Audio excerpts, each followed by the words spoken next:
Halo, kembali di seri belajar pemrograman web modul 2 mengenai PHP. Di video bagian kedua ini kita akan membuat dokumen dan sintaks PHP. Oke, ini materi yang akan kita pelajari di bagian kedua. Kita langsung saja mempraktekkan bagaimana membuat dokumen dan pengenalan dasar dari sintaks PHP. Sebelum kita membuat PHP, perlu kita ketahui ya bahwa PHP merupakan bahasa pemrograman server side, sehingga ini tidak bisa langsung dijalankan oleh browser. Ini tidak bisa atau tidak dapat dijalankan oleh atau dibaca oleh secara langsung oleh web browser gitu ya. Agar PHP ini bisa dibaca oleh web browser, maka perlu ada yang namanya proses interpreter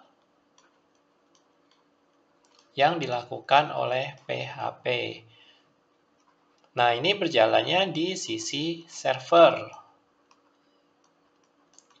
Sehingga kita perlu mengubah komputer kita menjadi komputer server. Caranya bagaimana? Nah, kemarin kita sudah menginstal yang namanya SAMPP. SAMPP ini adalah merupakan paket, sebuah paket yang di dalamnya ada Apache, kemudian ada PHP, kemudian ada MySQL. Nah, Apache ini yang nanti menjadikan komputer kita, komputer biasa, menjadi komputer server.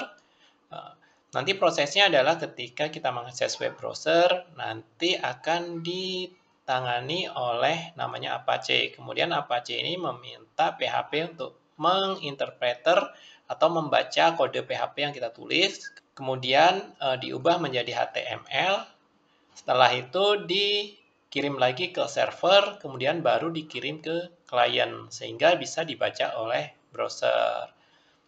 Berarti untuk memulai kita harus menjalankan SAMPP-nya.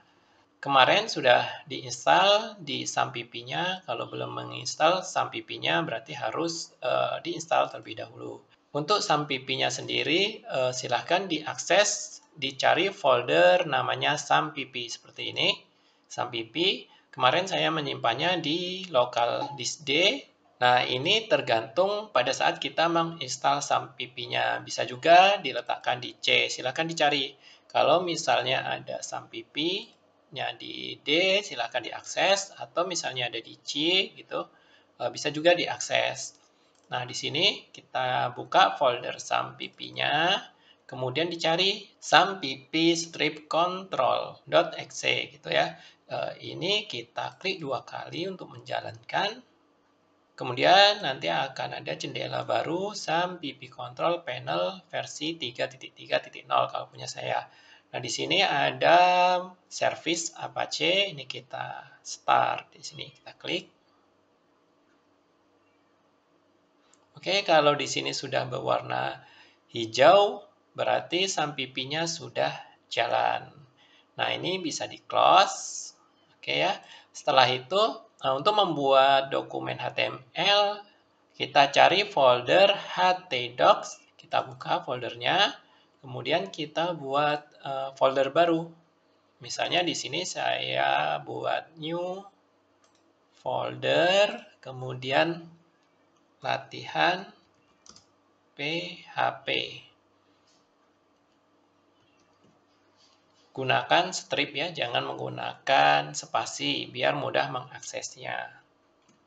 Oke, kalau sudah seperti ini kan latihan PHP gitu ya.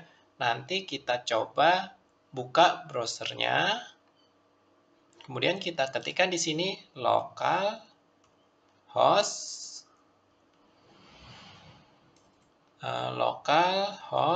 kemudian /latihan strip PHP. Nah, kalau tampilannya seperti ini, berarti Apache-nya sudah jalan, dan kita bisa mengakses folder latihan PHP melalui web browser. Nah, sekarang kita tinggal membuat dokumen dari PHP-nya. Di sini, di folder latihan PHP ini kita buka, kemudian kita buat dokumen pertama kita klik kanan di sini, ini, kemudian new, kemudian text dokumen. Nah, di sini kita beri nama index, kemudian txt-nya kita ganti dengan PHP. Oke ya. Oke, kita yes. Nah, seperti ini. Kemudian untuk membukanya kita bisa menggunakan Visual Studio Code. Kalau nggak ada seperti ini, kita cari dulu di sini open wide, kemudian dicari di more gitu, kemudian pilih yang Visual Studio Code dan kita klik OK. Nah, ini adalah cara pertama. Bisa juga kita dengan cara membuka Visual Studio Code-nya terlebih dahulu. Kita klik kanan, kemudian New Window, kemudian di sini kita pilih Open Folder, kemudian kita cari dokumen kerja kita tadi di D, kemudian SAMPP, kemudian cari htdocs, kemudian pilih latihan PHP. Ini kita select foldernya. Nah, di sini sudah ada satu dokumen yang kita buat tadi ya, index.php. Ini belum ada isinya. Oke, sekarang kita coba kembali ke browser. Tadi kan kalau kita akses ini seperti ini ya hasilnya, ada index of latihan PHP, kemudian parent directory. Sekarang kalau kita refresh ini, dia akan kosong. Kenapa bisa begitu? Jadi seperti ini, ketika browser mengakses folder latihan strip PHP, nanti secara default dia server atau Apache tadi akan mengarahkan untuk mengakses file index.php. Kalau ini kita ubah, misalnya kita rename itu menjadi 1 gitu ya, index1.php, maka ketika kita mengakses web browsernya, kita refresh, dia akan diarahkan kembali ke folder. Kemudian ditampilkan di folder latihan strip PHP ini ada file apa saja. Di sini index1.php. Kalau kita klik ini, nah ini nanti akan mengakses file index.php. Seperti itu, beda dengan kalau kita menuliskan HTML. Kalau di HTML, kita bisa meletakkan file HTML-nya di sembarang tempat. Kemudian kita bisa mengaksesnya langsung ke web browser. Kalau PHP tidak bisa seperti itu. Ini harus dijalankan dengan menggunakan yang namanya komputer server. Oke, paham ya mengenai bagaimana kita membuat dan mengakses file PHP. Ini saya kembalikan lagi, saya rename ke index.php. Kalau kita akses ini latihan seperti itu, nanti akan kosong karena memang kita belum mengetikkan apa-apa di file index.php tadi. Nah, ini. Nah, yang pertama kita lakukan ketika kita membuat file PHP seperti itu, kita harus mendefinisikan struktur dari HTML terlebih dahulu. Yang pertama adalah doc type-nya. Nah, ini doc type HTML. Kemudian kita membuat HTML-nya, tag HTML, kemudian head, oke, kemudian title gitu, belajar PHP, oke, head sudah, kemudian kita buat body-nya. Oke, struktur HTML-nya sudah kita buat. Selanjutnya kita bisa memulai menuliskan kode PHP. Pada bahasa pemrograman PHP ini ada beberapa hal yang perlu kita ketahui. Yang pertama adalah tag pembuka dan penutup PHP. Di sini untuk tag pembukanya kita bisa menggunakan kurung siku, kemudian tanda tanya, kemudian PHP, kita enter. Kemudian tag penutupnya adalah tanda tanya kurung siku. Nah, di dalam ini kita menuliskan kode PHP-nya.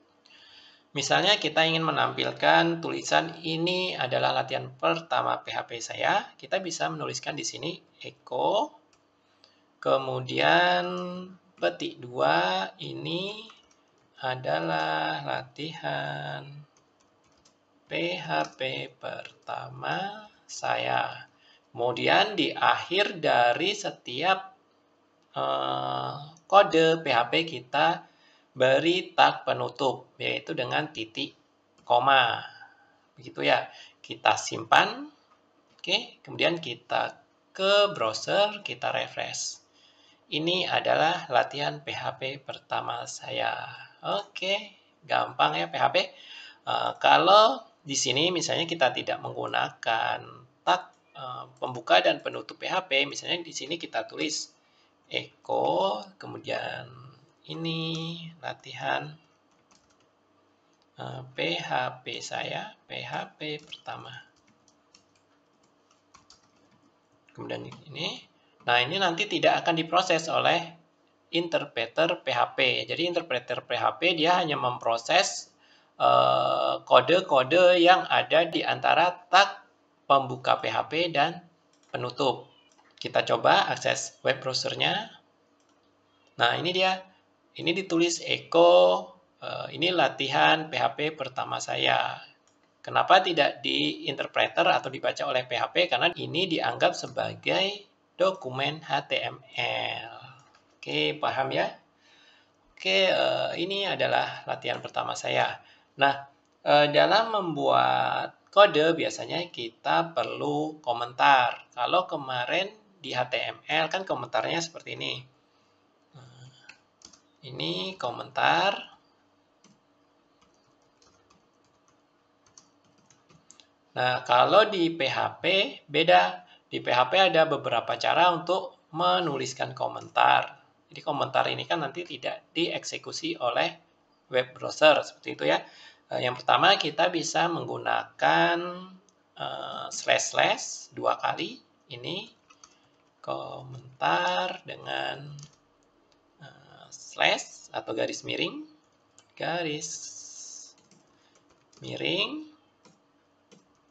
Oke. Yang kedua, kita juga bisa menggunakan tanda crash seperti ini. Nah, ini juga komentar. Kemudian kita juga bisa menggunakan tanda slash atau garing, kemudian bintang. Nah, ini komentar untuk beberapa baris. Sekaligus. Oke, kemudian kita tutup dengan bintang dan garis miring lagi. Oke, seperti ini ya cara menuliskan komentar di dalam PHP. Jadi ada beberapa cara. Ini berlaku hanya untuk satu baris. Kemudian ada crash, ini juga berlaku untuk satu baris. Kemudian ada garis miring dan bintang, ini bisa berlaku untuk beberapa garis.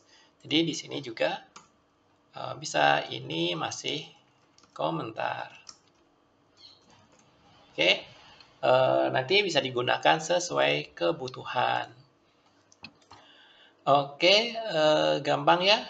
Bagaimana cara membuat dokumen PHP. Saya rasa cukup untuk video bagian kedua ini. Kita nanti akan belajar lebih lanjut di video selanjutnya. Terima kasih.